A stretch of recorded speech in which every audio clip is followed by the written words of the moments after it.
នេះជាវីដេអូនៃការ build custom keyboard ប្រចាំសប្តាហ៍ដែលលើកយកឈុត keycap ទទួលបានការគាំទ្រខ្លាំងបំផុតមួយប្រចាំ Channel Studio ថ្ងៃនេះពួកយើងនឹងយក keyboard Max 102 ពណ៌ខ្មៅដែលត្រូវបានក្រុមការងារយើងធ្វើការ tape mod និង drop polyfill រួចរាល់លើនេះពួកយើងជ្រើសរើសយក cross switch Alco Creamy Yellow V3 ម្ដងទៀតព្រោះពួកយើងមិនទាន់ដែលបានសាកដាក់វានៅលើ keyboard មួយនេះទេហើយក៏ចង់ដឹងថាសំឡេងវាចេញមកពីរកកម្រិតណាដែរពួកយើងខានប្រើប្រាស់ឈុត keycap មួយនេះមួយរយៈពេលធំដែរ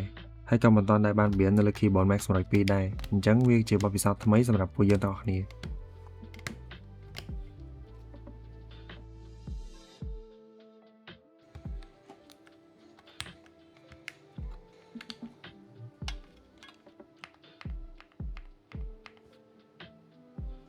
ហើយនេះគឺជាលទ្ធផលនៃការ build